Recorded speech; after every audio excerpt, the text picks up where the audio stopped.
So, how did I feel about the Pokemon Presents? Legends! What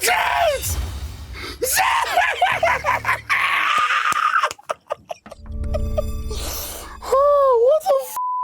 So before I go into it, let's go over the history of Pokemon Presents. In the past, you always knew that there were 2 sections, and this still holds true here. Maybe 3 if you want to go over it, but that depends on the Pokemon Presents. One section is always dedicated to the mobile games. In every Pokemon Presents, you're gonna have a mobile game section, whether that be Pokemon Cafe, Pokemon Sleep, Pokemon Go, Legends, Unite, any of those fall under the mobile game umbrella. I know Unite may feel a little bit different, but that game has a mobile audience. Today, a third section that isn't always there is a new IP section, i.e. the TCG Pocket section, which honestly looks really cool. I've never really been into Pokemon TCG myself. Pokemon TCG is something I've never interacted with. However, that did look pretty sick. It wasn't selling me until I saw battling and the interactive cards. My only, I wouldn't say worry, but there's a lot of fiscal value in collecting physical. So long as that game doesn't cost too much, I think it's fine. Because obviously a rare in that game won't be worth a house, building, and generational wealth in the same way that getting a good physical that's grade 10 can. But if you're into the TCG and you're into the game and you're not really into the collecting / reselling market, that sounds fire, which the grand majority of users probably are. And honestly, might get me to try the TCG, so long as it doesn't cost me an arm and a leg, so long as it costs me nothing to just play the game, get some packs, and enjoy myself, I can see myself trying it. For content, I don't know, but in my personal time. I'm not speaking about any of the mobile games, not that I don't like them. I play a little bit of Unite, on stream, off stream, whatever, but not important today. I'm gonna keep it $1.50. I've only ever played through the Kalos games once. I borrowed it from a friend as a child, haven't had access to a DS since. I could have emulated it, haven't had the time. All that is to say, I have an attachment to that generation, but my biggest reason for being so excited is that I finally get to interact with that generation along with everyone else. Because I don't know, there's a difference in the air. Going back to play something that you haven't played before is always fun, especially when you do run a community. You get to share those moments with people and it's wonderful, but it's different when everyone gets to do it at the same time. That feeling of togetherness, that warm, fuzzy, new game, new environment feeling matters. And the fact that we're finally getting Pokemon Z, I don't know how many of you keep up with the leaks, but thank God they're wrong. God, thank God they're wrong. I don't want to discuss what they are exactly.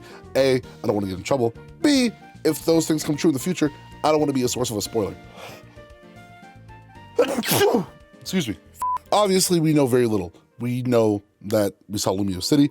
We know that it's a Legends game that looks like it takes place in modern day. We know we have Megas back. Legends seems to not always mean distant past. So I wonder when this game takes place. Legends does normally mean, at least from the one that we've gotten, and then using Gen 9 as an example, open world, and they showed clear depictions of classic battles, which was my only gripe with Legends Arceus. I do wish there were more battles in that game, but everything else is fantastic. I do wonder if they go with the same visual style. Mind you, we've seen nothing. I'm praying that they've been given ample time to give this game the polish it deserves. I don't need 4K 60 Modern Warfare 2 AAA level fidelity visuals from my Pokemon games. However, I do like frame rates that work. I do like environments that don't pop in. And I like textures that don't look like the bottom of my shoe. I want that game to be pretty within the scope of what pretty Pokemon should look like in my brain. So, not seeing any gameplay footage, obviously a little bit concerning, but it comes out in 2025, which, oh my God, I don't want to get into this conversation, but the amount of things coming out in 2025, if you want a video about that, tell me. But Jesus, like there's so much. This year definitely seems like it's going to be a very big transitional year for gaming. I mean, we have a lot that's out right now. It's actually a lot of fun. Tekken came out, but anyway, Pokemon. I'm extremely excited. I think it's pronounced Pokemon Legends Z-A, which the A element, who knows what that is? It's, I can't put it into words proper. And I'm glad that someone over at Pokemon Company is listening because we've wanted Megas back for so long.